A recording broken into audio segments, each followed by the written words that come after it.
My name's Richard, and this is another episode of We're Not Wizards. Thank you for joining us this evening. Tonight is going to be a kind of like a getting to know you episode, and the title of the episode is going to be called Other Shelving Units Are Available, but I like to put my games in a nice old crate. There you go. Now I know why it's called that, and you will know why it's called that, because joining me tonight I have a gentleman by the name of Phil Collins, who is from Board Game Crate. So good evening, Phil. Good evening, Richard. How are you doing? I am very, very good today.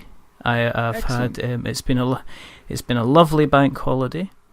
I've been in the office for most of the day, so which isn't always a good thing. It's not a good day to be in the office. No. Well, it was raining outside, so I didn't really mind it that much. That's not too bad. That's not too bad. But you kind of you grin and bear it, and you kind of get on with it. Now, first of all, thank you for coming on. Pleasure. It's always good to speak to people and learn new things, as they say. Now, the reason that we do this, as we say, episode 96, people, is that there quite simply is not enough podcasts out there about board games. And the other reason that we're doing this is because Phil is running a company called Board Game Crate, and it piqued my interest, so we've brought Phil in, because he's not just a savvy business guy. He's got, as he said to me himself, he's got a whole pile of Calac shelving upstairs. I believe other shelving units are available. Terms and conditions on request. You can tell that he's played this game before. So, as we always do, we always like to find out a little bit of about history, about how people got involved in the hobby. So we like to have we're going to have a little kind of peer back into the past. We're going to have a little bit of a look-see at the present. We're going to stare off knowingly and longingly into the future. But we're all going to wait for Phil to tell us a little bit about his history. Okay. Well, I got into board games many years ago now, through the wonderful lady that is now my wife, and through the lovely people at Eclectic Games in Reading.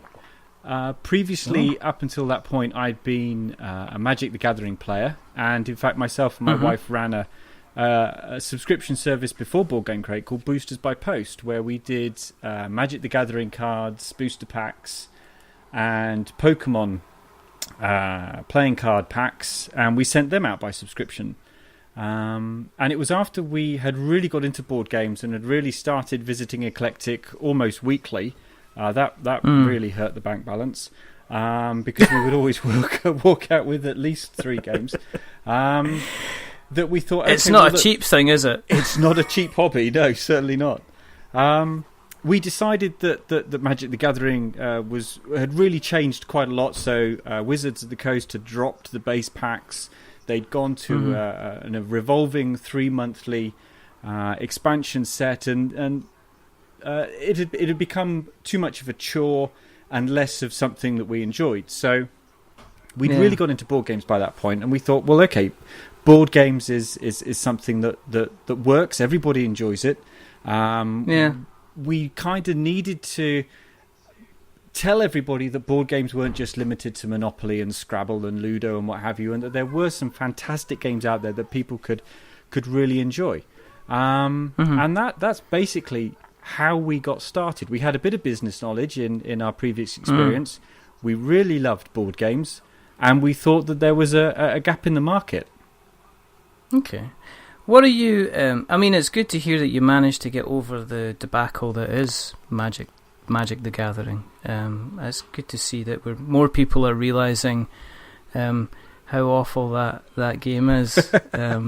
Brian Wade's going to go crazy when he hears this. Yes, he is.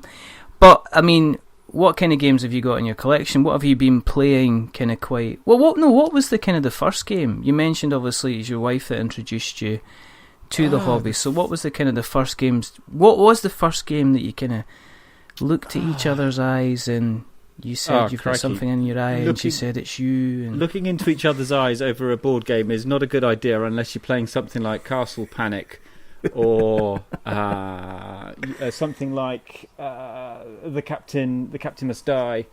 Yes, or something like that. If you're playing a co-op game, then look into each other's eyes lovingly. If you're playing an otherwise competitive game, there is no love lost between us. What was the first game I played with her? Probably. Oh, this is like Mr. and Mrs. It is, isn't it? It was probably the base game of Flux. Was probably the first game we played, and then after that, I distinctly remember playing Agricola quite early on. Okay. And then games like after that came games like Belfort and the Manhattan Project, the base of Machikoro. What else? Crikey, I'm just trying to imagine what is all on our shelving units upstairs. Could you? I mean, are you one of the few people that could actually put your kind of your game collection and tie it up to specific kind of romantic life kind of dates? Do you remember? Yeah, I remember. Do you remember when we walked to Paris? Yes. And you bought me the expansion pack for Descent. I can remember many trips to Eclectic where each of us are holding at least 2 games, and we've spoken to Daryl and Becky in there, and they've loaded us up with more, and we'll look at each other's collection, and I'll say, well look, I'll get you that game if you want to get me this game. And then suddenly buying 2 games is utterly feasible. It's a really nice gesture, whereas actually we've just added to our collection by another 2 games, and you kind of think back, we were only in the shop the day before that, and we did exactly the same thing. Buying a game for each other doesn't seem so bad. Buying a game for yourself, you sit there and you think, well, can I really justify this expense right now? Yeah. Yeah, I guess it's like you're effectively putting a price on romance, which is nice. Well, you see, we look at the price of a board game and we use a cinema ticket equation. So you buy a cinema ticket, and these days cinema tickets are horrendously expensive, and that might get you a couple of hours of entertainment. So then we look at a board game and we think, right, how much is a board game going to cost us? Okay, so this board game might cost us 2, maybe 3 cinema tickets. Are we going to get more than 4 or 6 hours of enjoyment out of this game? And of course the answer is always yes, because you play board games time and time again, unless of course it's something like Exit or Unlock, in which case there's no point in playing them again because you're just going to complete it far too easy. But then they're a small feast. I mean, they are like going out and buying, a bag of sweets from a cinema. They're only about $12.99 a piece. Look at it the kind of that kind of way. And the other thing is as well, and this is to further justify the ability to go out and spend masses amounts of money on cardboard, is that you could go into the cinema, sit down, watch a film, and be absolutely bitterly disappointed with what you see and feel that you've wasted 2 or 3 hours of your life. Whereas in a board game, you've kind of got that ability. You're going to take something home, and at least you're going to have a bit of fun with it.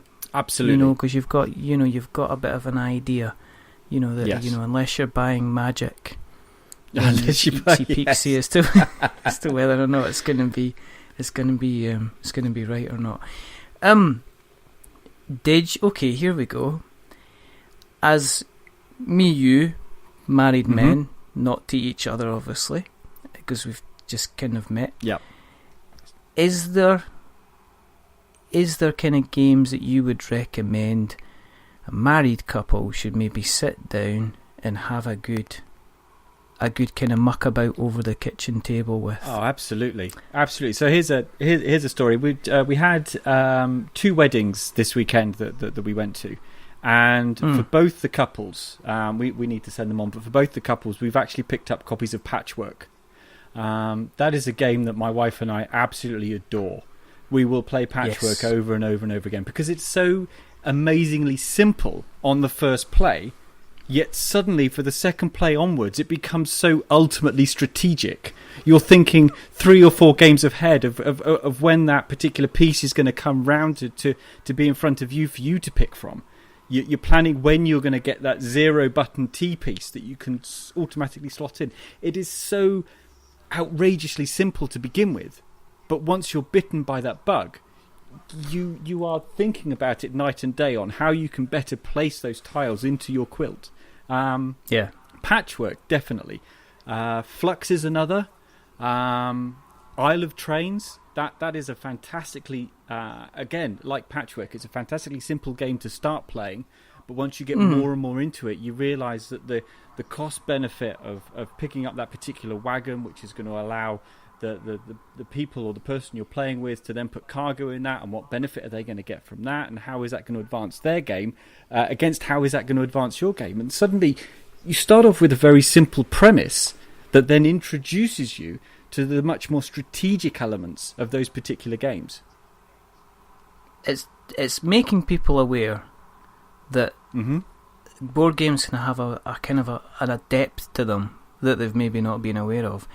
I was thinking, ironically enough, out of all the kind of 2-player games you could play, Love Letter doesn't particularly play well as a 2-player game. It doesn't. No, it doesn't.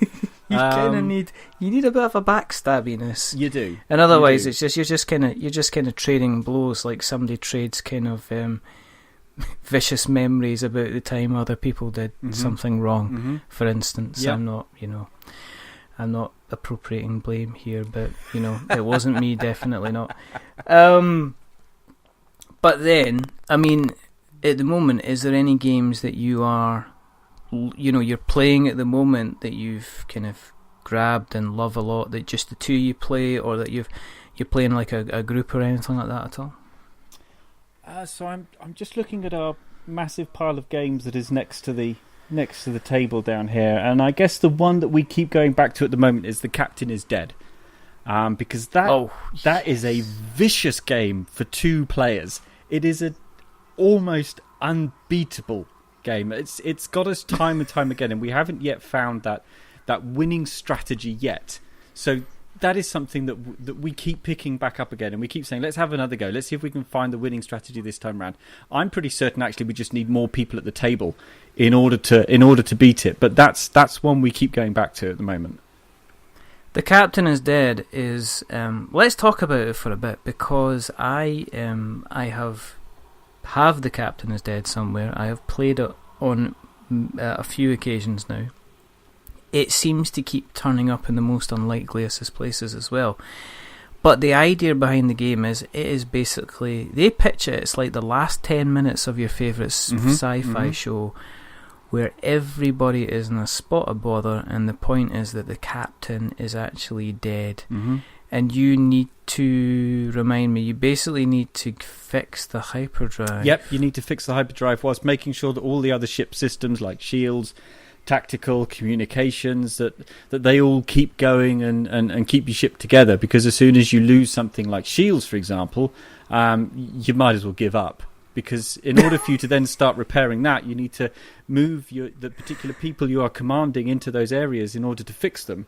And if you've got the transporters down, then you actually have to physically move the counters rather than, or the characters, rather than transporting over into that particular area. So as soon as you lose one key system, you're really on such a struggle to actually get the ship back together and get yourself going.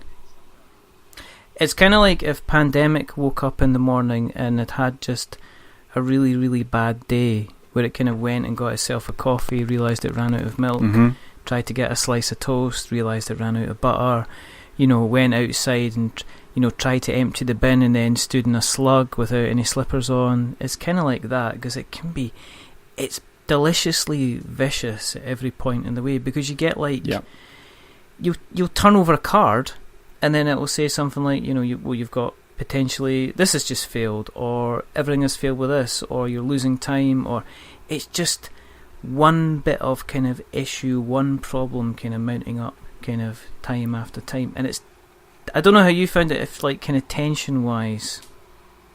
Oh, the tension is unbearable towards the end, especially when you know things are starting to go wrong. Turning over those cards and finding out what you're going to get next, and you get the benefit of, once you've got a particular system online, you can see a card ahead. So when you can see that card is coming, and you think, well, if we don't get this, and this fixed by the time we get that card, then we're in trouble. It's difficult, because then you come up with different strategies in order to fix those particular parts of the ship, and then you get into a heated debate over which particular strategy you need to implement. And in the end, it's just a case of, well, okay, let's try that and see if that works. Oh, look, that didn't work. I don't want to say I told you so, but there we go. Has there been crosswords over The Captain is Dead then?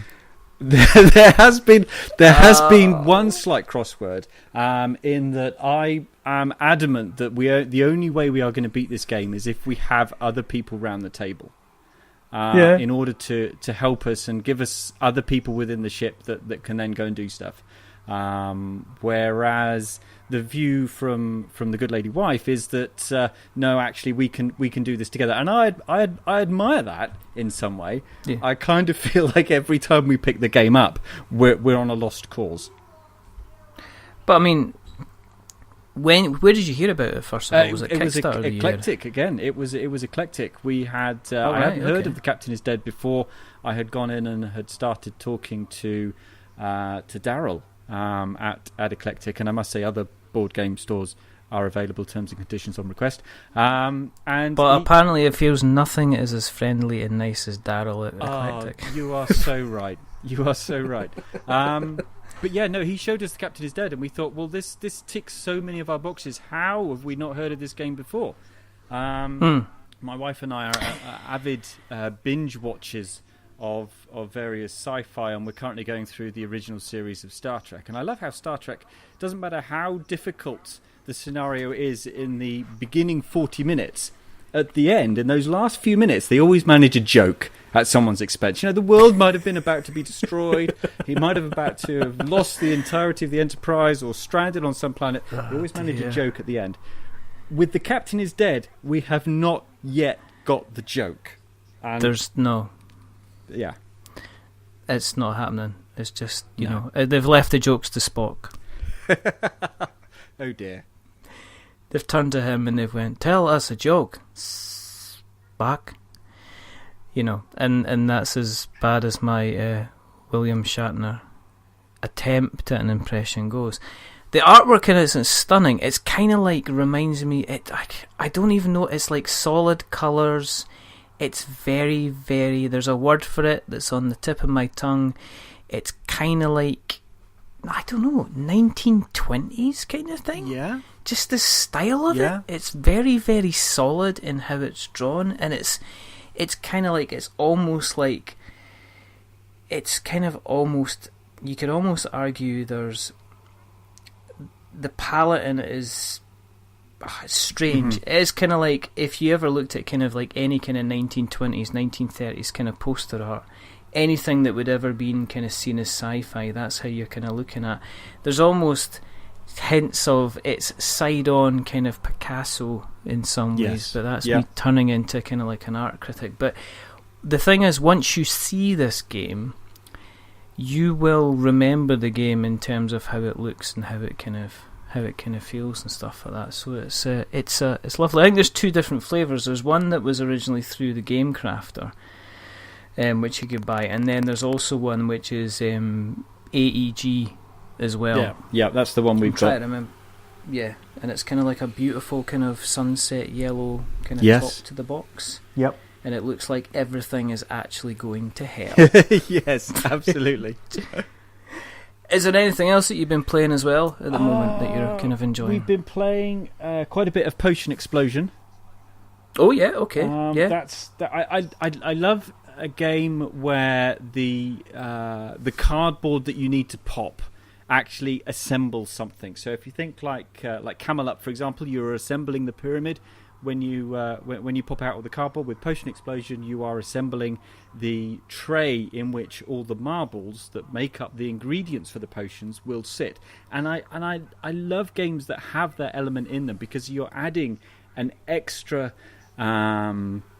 an extra environment almost into the game itself. It is not simply here's a board, here's some spaces that you're going to move through, here's some dice, roll them, oh look, you've landed on a snake or something or whatever. With Potion Explosion, and again with Camel Up, you're adding something, another entity in, another thing that you can pick up and actually use and play with. And there's a lot of thought has gone into that marble tray, and a lot of thought has gone into how that interacts with the game. And Potion Explosion, for me, the way that you pick up the ingredients, and if you manage to get a sequence where they click together as they fall down and land into each other, that you pick those up as well. And it's the aesthetic, that's the word, it's the aesthetic of the game is so pleasing and so wonderful to actually put together and use within the game, that I must admit, I do keep going back to it. That is a game that we do love playing as much as we can. It's very tactile as well, because Yes. kind of you've got the centerpiece of the board and the marbles are coming down, and do you know what? There's a very, and I hate to use this, but it reminds me a little bit of these kind of the 3 in a row kind of, the sweetie smash, you know what I mean? I know exactly kind what of you mean, games. Yeah. And I'm not going to name them.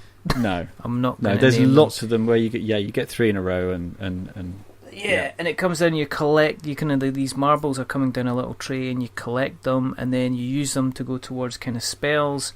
It's just, again, it's a very. Is that your kind of? Is that something that catches your eye? Do you kind of look at like something bright and shiny? Do you like the kind of the bright and shiny, colourful looking games, or I mean, what's your kind of bag, Phil?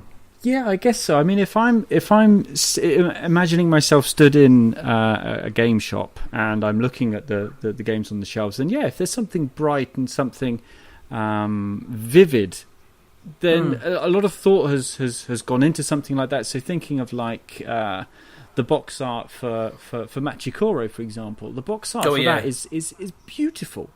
It really is beautiful. Looking at something like Belfort. Again, the box art on that is very striking. So yeah, that will catch my eye. But what I think sells the game to me more than anything is actually hearing about it from someone that has played it, and you can probably hear the cuckoo clock going off in the background. Is it going off? Let's just silence for the cuckoo clock, or is it finished? Oh, it's finished now. Yeah. Sorry about that. That's a shame. I'm going to have to silence you out for that bit just so we can hear the cuckoo clock in the back. Is it a traditional looking cuckoo clock, or is it one of these modern looking cuckoo clocks? It's a traditional looking cuckoo clock. The cuckoo actually comes out from the top, and yeah. Has it got all the kind of the swirls and the wooden panels and stuff like that? It has, yeah. It's got the two big weighted pendulums that well, not pendulums, but the weights that come down that we have to keep pulling up. We have to do that twice a day, because otherwise if we forget, then the clock stops. And then if you've had to go from sort of say it stopped at 5 o'clock and it's now 2 o'clock, you've got to listen to an awful lot of cuckoos, or you can drink and wait and wait for time to catch back up again, and then start it when it matches. But anyway, we digress. Where was I? No, the digressions is fine. You know, if learning about cuckoo clocks is a good thing, the fact you've got a traditional one, you know. Yes. I'm just wondering what else you've got. Oh crikey! We've got a clock that has the an old-fashioned mantelpiece clock, wooden, does the Westminster chimes on the hour and what have you. I've silenced that for now. But yes, you've not got the one where you get the kind of the man and the woman kind of coming out at the bottom of the clock and kind of meeting each other in the middle. No, afraid not. No. Okay, that's a shame, because you were doing really well, and now you've kind of disappointed me. I? Sorry about that. Just a little bit. Not massive. I mean, you can still win it back. That's right then. I mean, you know. Optimism. I like that. That's it. Is there anything that you're looking forward to at the moment that you've kind of is potentially going on? Wedding anniversary lists, or potential birthday lists, or coming up to Christmas lists that you're both kind of dropping hints to each other about? Not in terms of board games, no. I think the problem for us at the moment is that we are on a day-to-day basis absolutely surrounded by board games. There are boxes of board games all over the place. And sometimes it's very difficult to think further ahead than the next month when we're thinking about board games and the sort of board games that we're going to include in the next crate. There isn't a point at which we're not thinking of board games. I think if we're without tying it to either of us buying each other board games, I would think the one I'm most looking forward to at the moment is Khan of Khans, which is a Kickstarter game that we backed as Board Game Crate. And again, this is something else that the artwork for caught my eye. The actual gameplay process I really, really love. And this is just off going from videos and going from other people's opinions and how it's been put together. But that's one that I am particularly looking forward to, Khan of Khans. Okay. So you sat there and you're doing, if we dial it back, you're doing your magic thing. So you're doing the magic booster stuff, and then you notice a change in the market because Wizards of the Coast are changing how the magic cards are coming out. So they're obviously, as I can see myself, they're kind of adding in new kind of core packs every kind of 3-4 months. They're adding new booster packs. The meta game seems to be constantly changing all the time, which is exciting if you're in the kind of the tournament thing.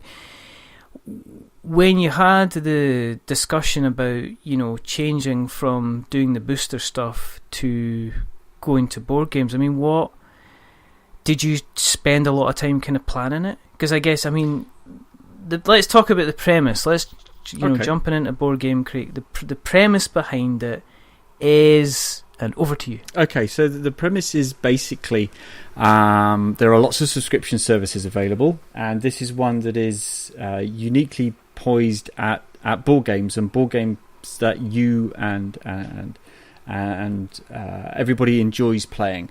The idea is very simple in that we look at your board game collection that you have, and you can connect your Board Game Crate account to either your Board Game Geek library, or you can build up your library on our website. And what we do is we look through those board games and we look through your current collection, and through that we extrapolate a lot of other data, and we work out what other games you should have in your collection and what other games you will enjoy playing. And there's lots of other bits and pieces that go into it, but from that list we then obviously order the stock in.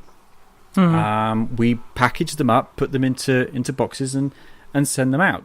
And that's as simple as it is, I guess. Through analysing your collection, we can look at the categories of board games that you enjoy, and the mechanics that you enjoy playing. So things like hand management, bluffing, luck, all those sorts of things. I've got various statistics and what have you. So we're looking at things like mechanics of cooperative play, categories of party games, or of humour, or of deduction, those sorts of things. We can look at all of those bits of data and work out games that are available to us now, what games will match with your library. And then we get a couple of those in for each individual person and put them in a box and send them out.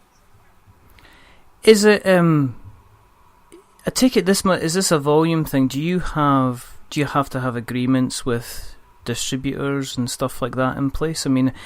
Is there a lot of kind of negotiation that's going on behind the scenes to phone up kind of businesses and say, look, we are looking to put your game in more people's hands, kind of thing? Or how does it work from there? That's becoming a lot more prevalent now. We're actually having board game companies come to us and say, we'd really like our game to go into your crate. That's becoming a lot more than it was. But we're lucky in that we've had 2 or 3 suppliers that we know very well, that understand the offering that we have to our customers, and they work with us as much as they can.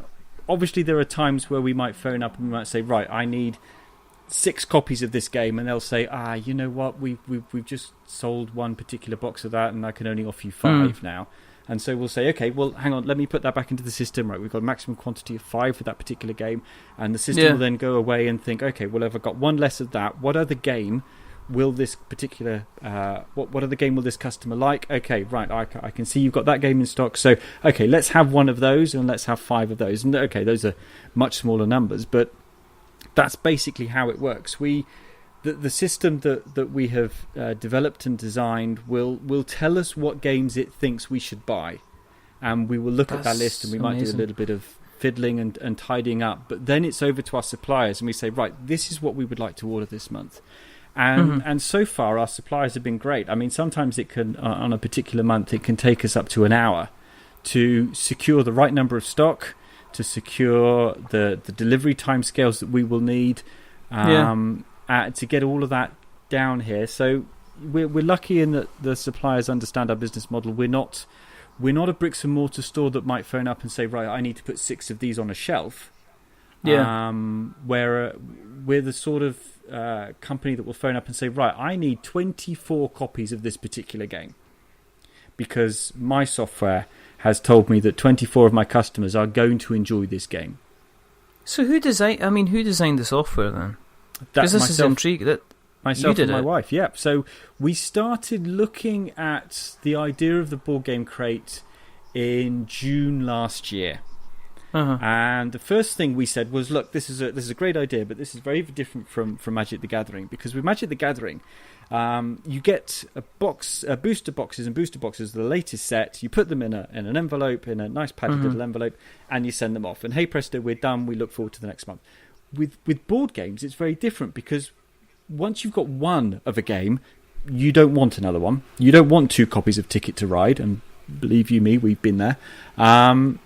So we thought, well, how can we get this information? How can we find out what people have got? So we went to Board Game Geek and we said, look, is there any way that you will allow us to use the library of games that you've got, and also using the API that you've got set up, how can we look at the games that the customers have got? And Board Game Geek were great. They came back straight away and said, yep, no problem whatsoever. We love the idea. Go ahead and use the data. So we thought, well, that's great. So Board Game Geek, we've probably accounted for more than half of our market. What do we do for everybody that hasn't got a Board Game Geek account?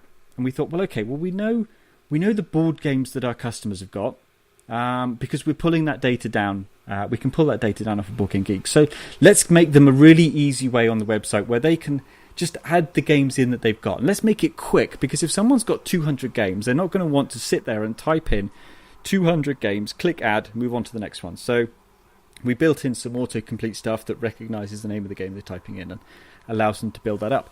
So we spent about 2 months building up a proof of concept. So my wife and I, through our careers, are software developers. So writing the software to run this is, for us, was a challenge, but it was also a really nice challenge, because we love writing code, we love writing software, and it seemed a really, really interesting thing to do. So we spent about 2 months coming up with this proof of concept. Could we pull the data down that we needed? Could we look at people's games libraries? Could we extrapolate that data out, work out what categories and mechanics the customers have got, and work out how do we load in stock automatically? So we talked to Asdevium, got hold of their stock on a digital format. They email it to us. We worked out how to load that up into our system. We wrote the algorithms that look through all of that stock list and work out, okay, I've got these games and they match these categories and these mechanics, and I've got these customers and they want these mechanics and these categories. Can we work out what games we should order? How do we do that automatically? And to begin with, when we initially launched our first crate, so we opened the website up at the beginning of September, and we sent out our first crate at the middle of October, which was our very first October crate. And from then until now, the software has continued to evolve. So there are new features that we add every month. There are new parts to the offering that customers can take that we add each month. So we recently added, I say recently, it was probably about 4 or 5 months ago now, we added the ability for customers to go on and say, okay, looking at my my popular categories and popular mechanics, because we thought we've got all this data. Let's show our customers what their library looks like. Let's show our customers what are the top 10 mechanics of the games you've got, and how do that look?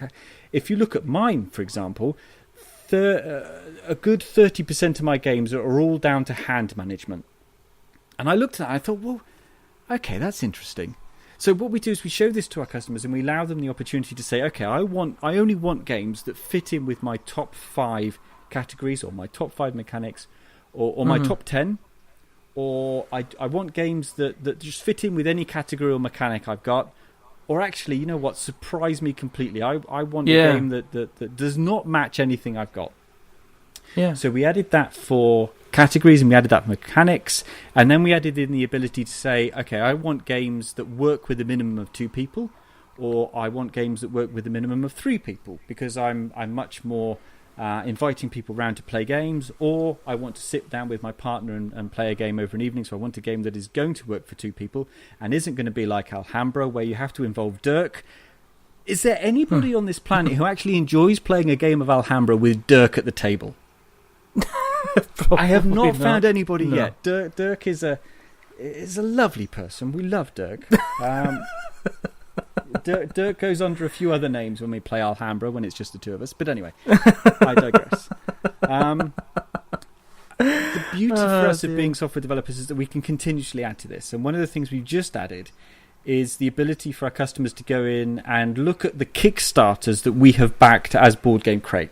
And what we do is when these Kickstarters come in, we're now going to be able to add those games into people's crates as a free extra, as like winning a competition or a subscribers lottery or what have you. But it's a freebie that we give to our active subscribers.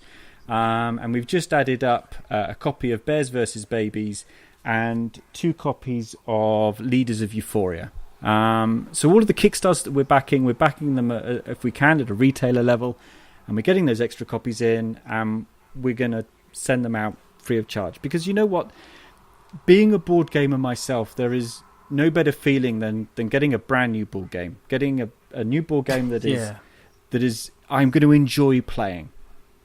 The smell of the glue. The smell of the glue and the popping of the cardboard. The sitting there and carefully, regardless if it's your first time or your 100th time, of getting that sheet of cardboard and popping out all of those little tokens and doing it carefully, because you never get to a point where you can rush popping out those tokens.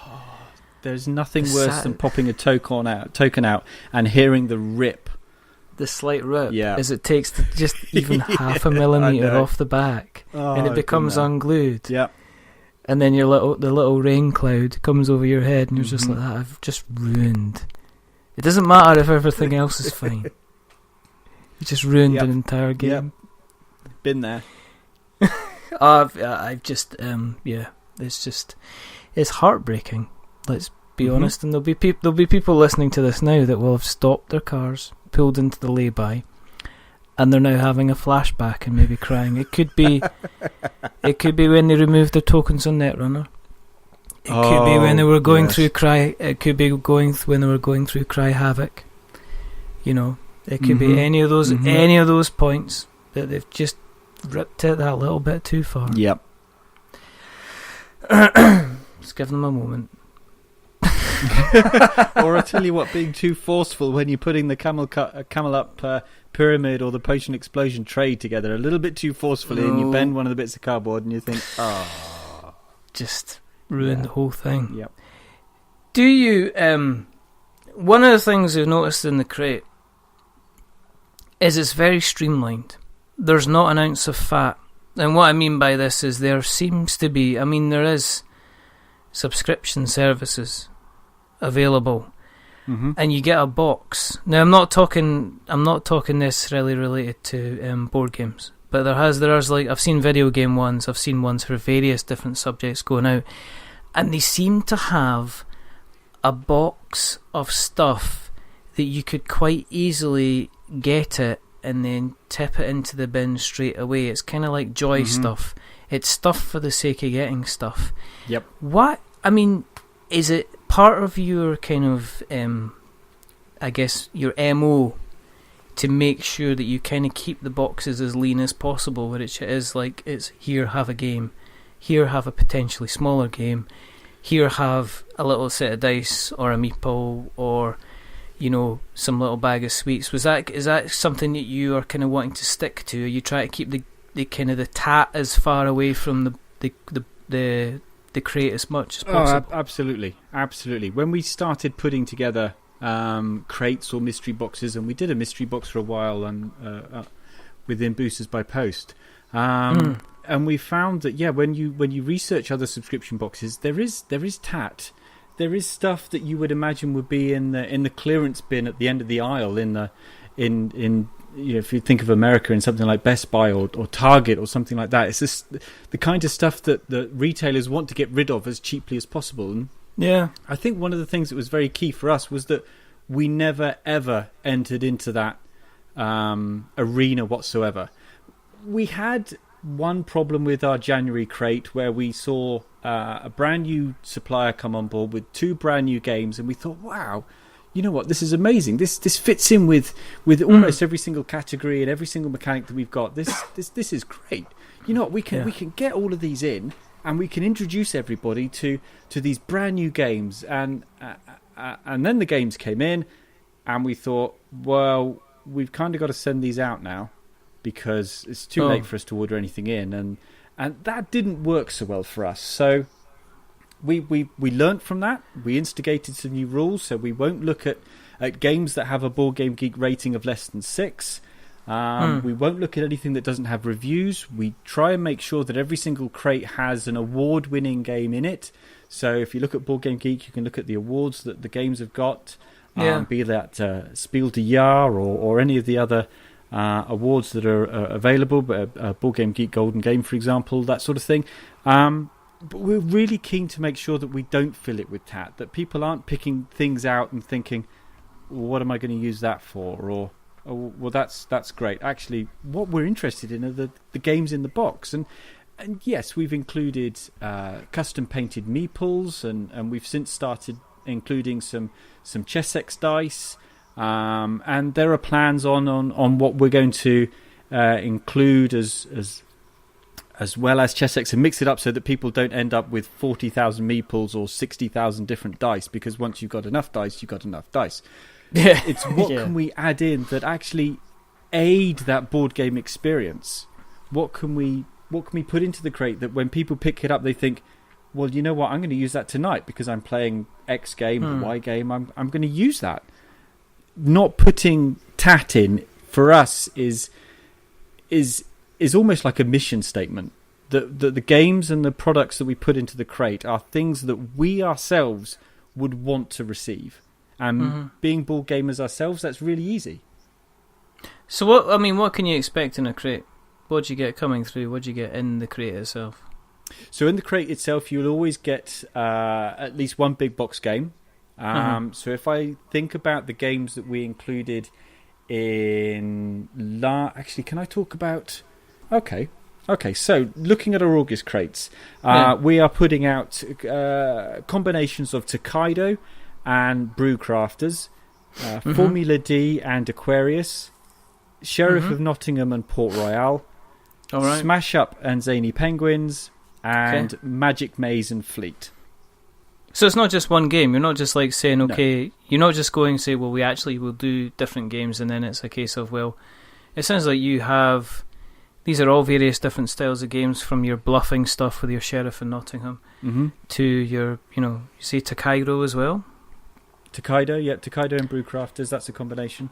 So the software will match up combinations of games, and one of the things that we built into the software right at the very beginning is that the retail price of the games has got to be more than the cost of the subscription, because there's no point in receiving a crate, opening it up and thinking, well, you know what, I could have got all of that for half the price. Myself, Now we can't. There's no way we can match Amazon, because you know what, Amazon can buy in bulk, in mega bulk. So if you looked at some of these games, you might be able to save a couple of pound of Amazon. And so far, I tell you what, when we look at unboxing videos that people have put forward, and we look at the RRP or the price that they've got, 9 times out of 10, it will still be greater value in the crate than if you'd have bought. So the software will actually say to us, you can't put those two games together because the RRP of those two games is less than the cost of the crate. It will not allow us to send a crate out like that. So yeah, but is it not the case that you are basically making choices for people who necessarily might not have made that choice themselves?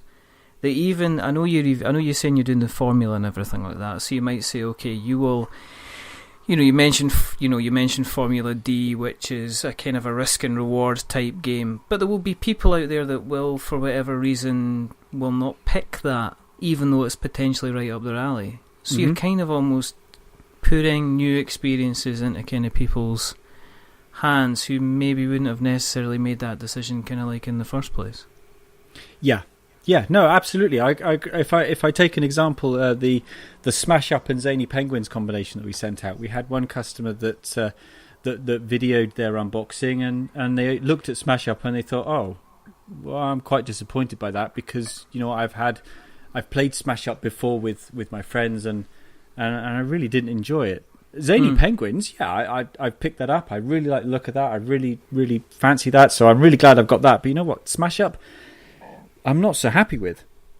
And I guess one of the benefits of the board game world is that you can immediately then put that up onto Board Game Geek and trade it in for something else. Yeah. We've had another customer who had a collection, a few crates, and actually what they had done is put the games onto Board Game Geek, and they'd actually made a profit off of the games they'd sold through Board Game Geek from the cost of the crate. So you know what, win-win. They've kept some of the games, but they've moved on some of the others. Then if you compare again the same combination, Smash Up and Zany Penguins, another unboxing video of another customer, they opened it up and they went, wow, I've looked at this game time and time again on the shelves of my local shop and I've not picked it up, and here it is, and I am so happy that I've got this game. And Smash Up was matched to both of those customers based on the preferences that they had picked and the games that they already had in their combination. So you know what, it was one of the things that Matt Jarvis said, who you had on very recently in Tabletop Magazine when he reviewed the crate. He said, if you know the exact games you want and you know when you are going to get them and you are very finite in what you love within your board game, then maybe Board Game Crate isn't for you. And I completely agree with him, because if you know that your window of board game enjoyment is small, then it's likely that you are going to get games in the odd crate here and then that you are not going to enjoy. Yeah. On the flip side of that, if you love board gaming almost in its entirety, and you know that if a board game is matched to your particular likes and dislikes that you are going to enjoy, then Board Game Crate is for you, because it makes you a saving. It gives you games that we know that you are going to enjoy, I say we know we're going to enjoy, but obviously my previous example didn't quite work that out. But you know what? We match almost 95% of our customers and their wishes, and you're always going to get the 5% that we don't get it quite right. But you know what? The thing is, those customers come back and they resubscribe. They sign up for another monthly subscription, or they sign up for a prepaid, and they go through the run again. Because when we look at their Board Game Geek profiles, we also look at their wish lists. And if we can pick up a game from their wish list, then we will do. And we will put it in their next crate, and we will send it out to them. And that, I think, is maybe that's what keeps pulling them back. That's Christmas, isn't it? Absolutely. I mean, that's what it is. It's kind of Christmas. If people want to are looking, I mean, how much? I mean, you're talking. Well, we want to be kind of below retail. So, how much are you talking about for a? How does the pricings work? So pricing. We've got 4 different levels of pricing. There's a recurring subscription, which is where you pay monthly, and that's $38.99. And you can either have 1 box a month, you can have 1 box every other month, or 1 box a quarter. There are 3 prepaid plans. There's the 3-month prepaid plan where you're basically paying $99.99, and you will get three crates over the next 3 months. There's the 6-month plan, which is $194.99, or there's the 12-month plan, which is $374.99. So obviously, once you get up to 12-month, they are very, very expensive. But the savings that you make over the course of the 12 months basically means that you're paying for 10 crates and you're getting 2 for free. So we kind of make sure that if somebody is willing to lay down that amount of money, that they're actually getting a benefit from that from the off. But on the flip side, you know what? If you want to just try it for a month, then take out a recurring subscription, try it, cancel it if you don't like it, keep it running if you do. I mean, have you got plans for the future? I mean, is there going to be, you've got board game crate. Are you going to do, an RPG crate? Is there plans to kind of expand into different things? Is there going to be a LARPing crate? Are people going to get a nice sword and a shiny shield? I think one of the things that we've always tried to do is but the same with when we did boosters by post, and okay, that dropped off a little bit, but we try and do something in which in an arena in which we are involved. So if we went into LARPing, it would be very difficult for us to put a LARP box together because we're not live action role players ourselves. So it'd be heavy as well. It would be quite a heavy box. I mean, some of those shields do weigh a little bit, and I'm not sure posting imitation medieval weaponry through Royal Mail is quite accepted just yet. But in terms of the board game crate, we have plans for the future. We've got 2 in the mix at the moment, and one of them is a quarterly big box crate. So if you can imagine $38.99 a month of what customers are paying for us, there are some games that we couldn't use that to buy a game at our distributors. So if you think of games like Scythe, for example, there's no way we could afford to buy in boxes and boxes of Scythe because we're never going to be able to buy it at a price which is going to allow us to put 2 games into a crate. Yeah. So we're thinking about putting together a quarterly big box crate, which is a bit more expensive. We're currently looking at about maybe $59.99, but in there you're going to get games which are the top caliber level of expense, if you imagine. And the other idea that we're currently circulating is the intro crate, so the board game intro crate, and this is a defined set of 3 crates that will roll out over the course of a quarter of a year, and we'll use those crates to introduce new players to the world of board games. So we're looking at some of the basics, I say basics, but the games you might give people who have never played board games together before. So we're looking at things like Ticket to Ride, Dixit, Camel Up, Isle of Trains, Hanabi, those sorts of games that you can use to introduce people to the wonderful world of board games. See, that's an idea. I like that. I like the idea of being able to, because sometimes it's the recommendations from other people, but again, sometimes it's giving somebody like a nice surprise. I was going to say, one of the other things that we're currently mulling is the Christmas party box. So I don't know whether you've ever experienced this, but I certainly have.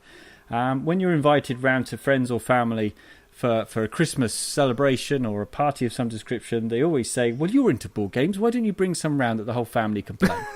And I sat there thinking, wow, okay, right, what could we possibly bring round that everybody is going to enjoy, that someone's not going to look at and think, oh, crumbs, how do we play that? Or they're going to argue over the instructions. I remember, and I love my mother-in-law to bits, I really do, but I remember playing Catan with her one particular summer holiday, and having to defend the rules of Catan to my mother-in-law was really quite difficult. Well, what do you mean I can't have sheep? Why can't I have sheep? Well, sheep aren't on any of the tiles that you've just rolled.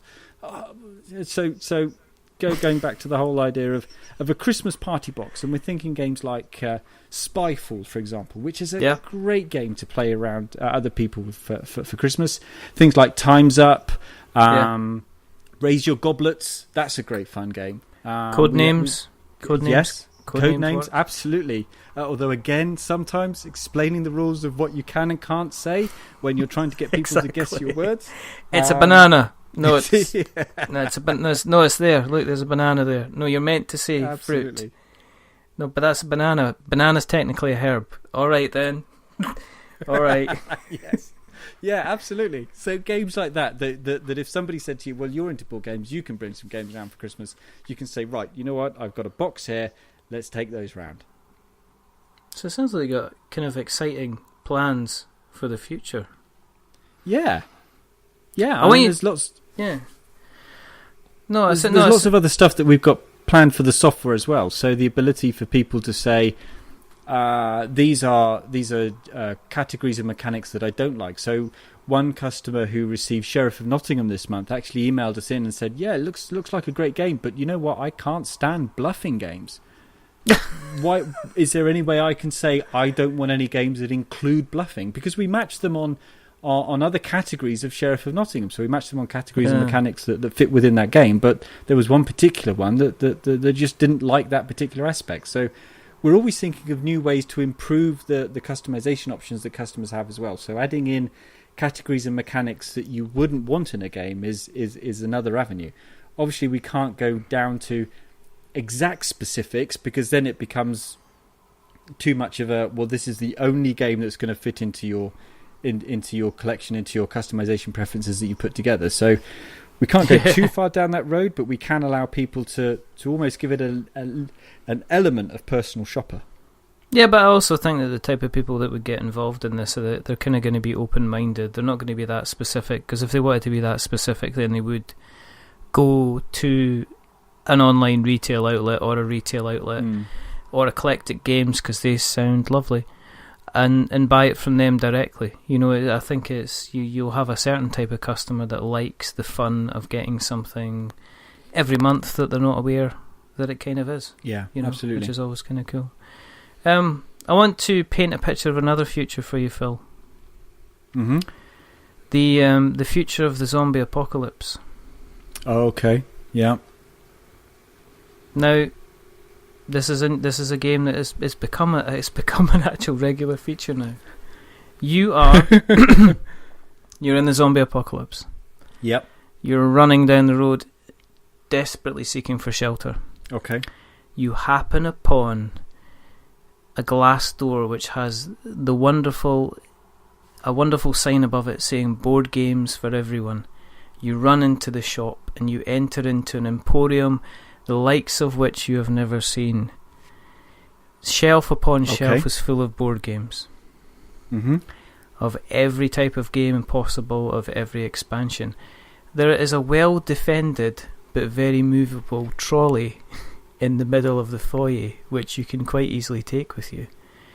Okay. But the trolley itself is only big to fit 3 board games. You're heading out into the zombie apocalypse. You may meet 2 people, you may meet 10 people, but every single person that you're going to meet, if you ask them if they want to play a board game, the answer they're going to say is going to be a yes. What 3 games do you take with yourself, Mr. Phil Collins? Oh, crikey. Okay. Right. So, Pitch Car is probably quite high up that list. Okay, yeah, that is the dexterity game, which is a racing game, which you flick around the board. Yeah, you do. I could move on from there and go to Flick 'em Up, but I kind of feel as though the dexterity side has been sorted with Pitch Car. There is Flick 'em Up Dead of Winter coming out, which would keep within the zombie theme. And I don't know if you've seen that. Oh, well, tell you what. Yes, let's switch out from that one then. Let's keep with the zombie theme. Okay. Do we have to keep to the zombie theme, or can you don't we have to at all? You extrapolate can do anything you want. It's any game from any time. Because if we're keeping to the zombie theme, then there's of course City of Zombies. Yes, which is a good game. But it's any game at all. Any doesn't have to be zombie related. So game at all. Are we locking in Flick 'em Up Dead of Winter? I think we are, because I tell you, Flick 'em Up is a good game, and that does solve the dexterity side. So Pitch Car, fantastic, love that game. But Flick 'em Up, yeah, that probably has an extra something to it. So let's go with that one. Okay, your second choice, Mr. Collins. Oh, Craig, could you hear my wheels turning? I love this question. It's so good. All the games in the world. Every single one. Dixit. Dixit. That's an interesting choice. Dixit. Okay. Dixit would be a good game to play. Okay. And third. Your third choice. Any game at all. I'm kind of nailing my sheets Anything to the mast at all. here, aren't I? Right? Yeah. And even the Final Fantasy out of print stuff. Tell you what, there's a pile on the table of Chaos of the Old World, Forbidden Stars, just sitting there waiting for people to pick up. There's no £150 price tag on these bad boys. They're practically sitting there. They look like little lost kittens just waiting for you to pick them up and hold them tight, except they're bulkier and bigger and quite heavy. Third game. It's banging on the doors, Phil. Gotta hurry you. They are, aren't they? Yep. I can hear that. I can close my eyes. I can hear them. Yes, you can. Oh.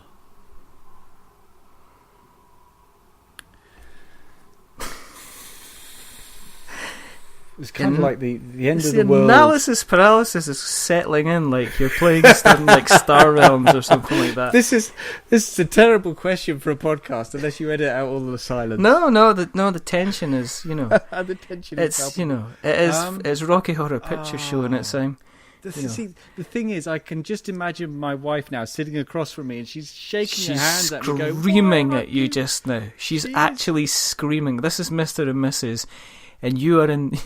She is in the booth, can't hearing anything, and you're outside screaming that you hope you knows the answer. Absolutely.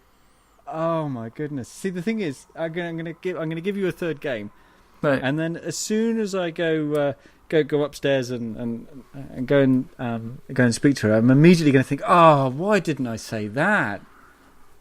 Third game.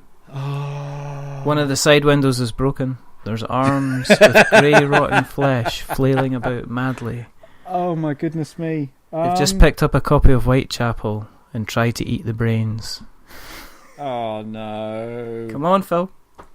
Time's a ticking. Tick tock, tick tock, tick tock. Last game. Oh, you know what? I'm gonna go for one that I think I've already mentioned. What? I'm trying to decide between. Oh man, this is so unfair. It's not, because other people have just went like that. 1, 2, 3, and snapped off like that. You're the only one that's holding this whole thing up. I'm the only one that's holding everything up. The whole thing. I'm not judging. You know what? I'm gonna go for. So what have we got already? We've got Flick 'em Up. We've got Dixit.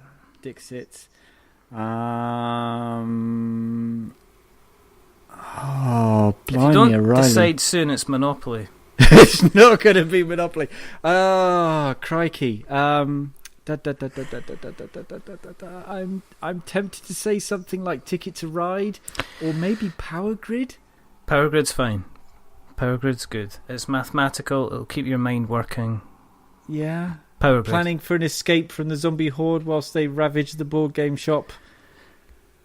Yeah. Let's go for Power Grid. We haven't mentioned Power Grid, so yeah. Wow. Right. There you go. So your 3 games. Power Power Grid. Wiping Grid, the sweat off my forehead now. Flick 'em Up, God. and Dixit. There you go. It's a fun game, innit, Phil? Yeah. Oh dear. Okay. Well, if people have listened to that last bit was just gold. I can't even begin to want to edit that bit. But if people are interested and have listened along tonight and are saying, well, listen, I want to find out a little bit more, how do they find about Board Game Crate? Where do you exist in the world of the interweb nets? Okay, so we are over on boardgamecrate.co.uk. Yep. We're also on Facebook at Board Game Crate, and we're also on Twitter and Instagram as well. But the website and Facebook, I guess, are where we post more often than not. So that's boardgamecrate.co.uk or facebook.com/boardgamecrate. Fantastic. Now, this has been a lot of fun. I've had a lot of fun. That last 5 minutes was a lot of fun. It really has. I've seen you go full AP was just... Oh, dearie me. I'm going to kick myself. As soon as I go upstairs and I look at my board game library, I'm going to think, oh, you know what? Do you know what we should say to people? As if they've listened tonight and they have, and they want to give an alternative game to Phil, they should just tweet us. Yeah, absolutely. Just go on Twitter at We're Not Wizards. If you want to find us on Facebook, We're Not Wizards. If you want to find us on YouTube, guess what? It's We're Not Wizards Tabletop. You can get us on your normal podcast places, which is your Spreaker, your Stitcher, your Acast, your Podcast Addict, every place like that you can find us. If you like what you've listened to tonight and you want to spread the joy and spread the love and make sure more people are listening to the show, then one of the things you can do is you can go on to Apple Podcasts and you can leave us a rating, and you can even leave us a review, or even if you subscribe, that would make us quite smiley. Now, if you are going to leave us a review, what we say is, don't leave us a 10, because that'll make us big-headed. But don't leave us a 1, because that'll make us cry. Leave us a 5, because that's kind of in the middle. It's average, and we are decidedly average. But the gentleman who's not been average tonight is the rather interesting, the rather fantastic, the rather man who's trying to do something different with the board game retail space. It is Mr. Phil Collins from Board Game Crate. So again, thank you very much for coming on, Phil. Thank you. It's been an absolute pleasure. I've really enjoyed it. Good stuff. Now there's only 2 more things to do. The first thing is to remember that we are many things, but we're not wizards. Are we wizards, Phil?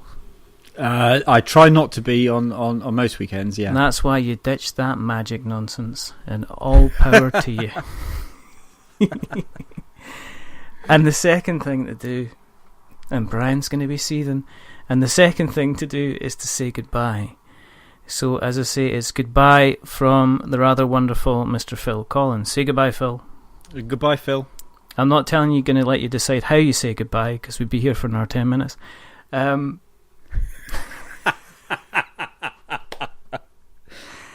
it's a goodbye from me. Remember, stay safe, roll 6s. If you fancy a little bit of a monthly surprise, it doesn't happen to be kind of like maybe somebody jumping out from you behind an alley or something like that, and fancy getting a little bit of surprisery cardboard in your letterbox, then yeah, give Board Game Crate a little look-see. You might be very pleasantly surprised by what you get. But until the next time, my good people, thank you for listening, and goodbye.